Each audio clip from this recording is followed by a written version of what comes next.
This video is sponsored by the Ridge Wallet, the amazing, sleek, and lightweight wallet designed to fit easily into your pocket. It's literally like night and day. I personally couldn't be happier with making the transition to the Ridge Wallet. As you guys know, I'm a huge fan of music, and having a bulky wallet along with earbuds and keys stuffed in your pocket isn't the most comfortable or appealing. But the Ridge makes it all so much easier. They're hooking you up with a 40% off discount. Use the link theridge.com/honest to take advantage of this opportunity. It's a perfect gift as well. Again, go to theridge.com/honest and the link will be in the description so you can get rid of that old and bulky wallet for once and for all and join the winning team. Something in Taylor Swift's career changed in 2012 when she released We Are Never Ever Getting Back Together. Not just her status and fame, but her artistry as well. Taylor Swift became self-referential in a way she had never really done before. Prior to Red, Taylor's lead singles were more self-serious, diary entry-like vessels for storytelling, and I think that is best exemplified in Love Story, a piece of country pop melodrama that tells the story of a young love while tying in the story of the classic tale of Romeo and Juliet. That same type of storytelling can be found in the lead single from Speak Now titled Mine. Mine is essentially a more mature version of Love Story, without Romeo and Juliet references. In some cases, it could potentially be seen as a follow-up to Love Story. It tells the story of a young rebellious couple who eventually achieve a happy ending. While her debut single Tim McGraw, released in 2006, takes a bit of a different angle, the thread of young melodramatic love and a troubled relationship can be found in the song's subject matter as well. After Red came around, which was the official bridge into Taylor Swift becoming a full-blown pop star, the narratives of her lead single switched. They became less storytelling-oriented, much more self-referential, cheeky, and even cheesy at times. We Are Never Ever Getting Back Together was Taylor Swift's very first #1 hit on the Billboard Hot 100, which likely persuaded her to reframe the way she approached lead singles. Never Ever Getting Back Together reminds me a lot of the work of Shania Twain, from the spoken word parts, the instrumentation, and even the melodies. In this song, Taylor takes a more snarky approach, with the standout line being, "And you would hide away and find your peace of mind with some indie record that's much cooler than mine." She pokes fun at herself and the guy she was dating at the time. It should be noted that after the success of this single, every Taylor Swift lead single, up until Folklore, had a spoken part of the song, mostly within the bridges, and that can be exemplified in Shake It Off, Look What You Made Me Do, and Me. Shake It Off feels like a natural progression from Never Ever Getting Back Together, but instead of taking aim at an ex, she takes aim at the media. It's cheesy 80s pastiche, and she does a much better job of handling this narrative on Blank Space, which is also a cut from 1989, although not a lead single. Look What You Made Me Do, the lead off to 2017's Reputation, was a divisive song to say the least. It's a bit more sonically darker, but it also deals with her relationship with public narratives and drama, which is yet another common thread for Taylor post-Red. Look What You Made Me Do perhaps takes itself a little too seriously. With that famous spoken word bridge, where Taylor proclaims that the old Taylor is dead, hinted that old Taylor might have still been present, even if she was on vacation for a little while, because that spoken word bridge was certainly something old Taylor would have done. Me harkens back narratively to songs like Blank Space, but without the over-the-top sarcasm. It intends to be a more cheery love song, but the song is not a showcase of Taylor's best work. It has some of her flimsiest and most faceless lyrics. The actual instrumentation sounds like it belongs to a kid's movie soundtrack. The song feels like it's doing the most and nothing at the same time. It sounds vibrant and big, but there's not much going on. It's like a spectacle for absolutely nothing. It also takes the cake for having the lamest Taylor spoken part ever, with the infamous "Hey kids, spelling is fun" call out. Taylor eventually did a turnaround and produced some of her most critically lauded work with Folklore and Evermore. But it wouldn't be until 2022's Midnights that Taylor abandoned the ballads and returned to straightforward pop music, which seemed to have mixed reception, with the exception of the lead single of the album, Anti-Hero, which has been received as one of Taylor Swift's best singles to date. And I must say, following the journey of her lead singles, Anti-Hero feels like the most honest lead single of her adult career. It feels like the song she's been striving to make for a very long time.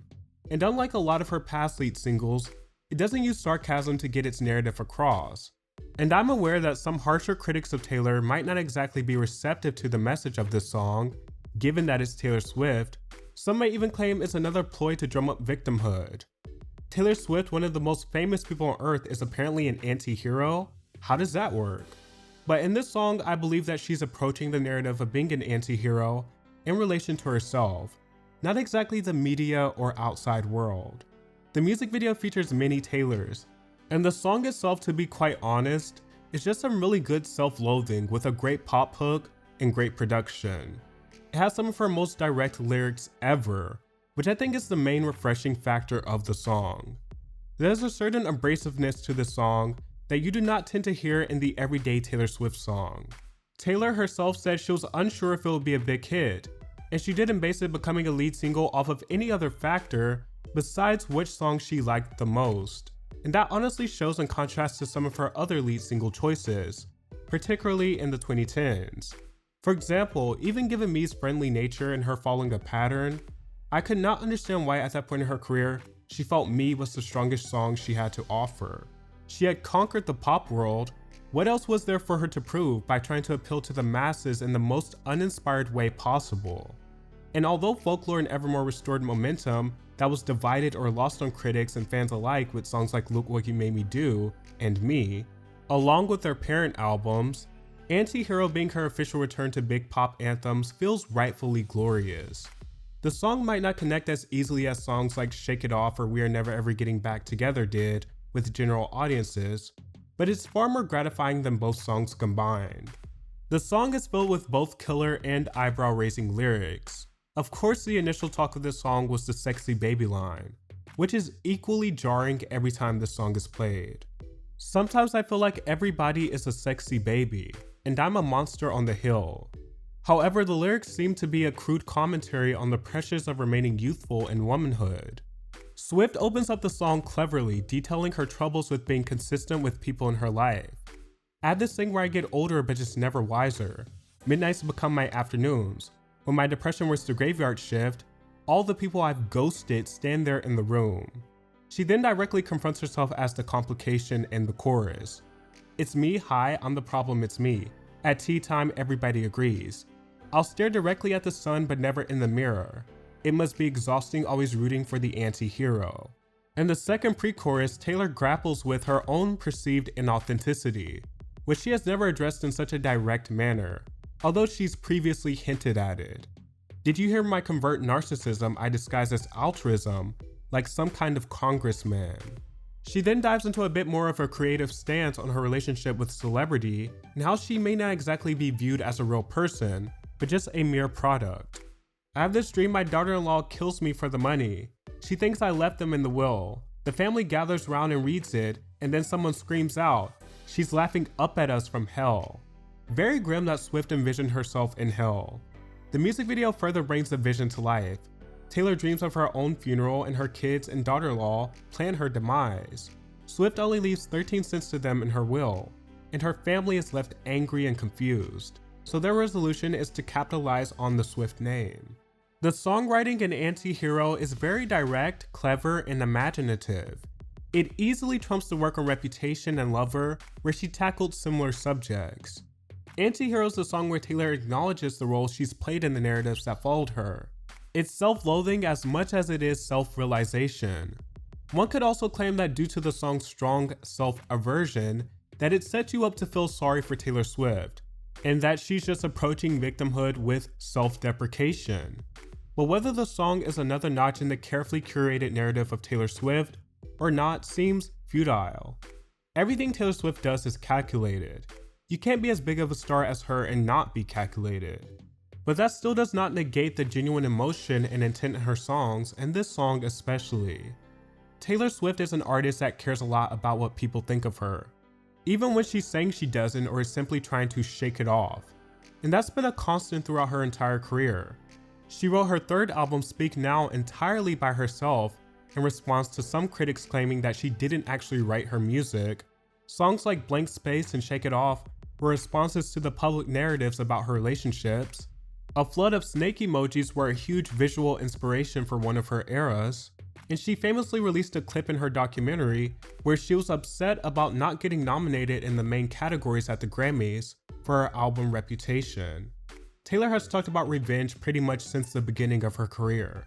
But instead of saying, "Look what you made me do," she looks inward on Anti-Hero. It's the standout and best track by miles on her album Midnights, with Jack Antonoff and Taylor herself handling the synth-pop production of the song. And it's the most anti-Taylor Swift song Taylor Swift has ever written.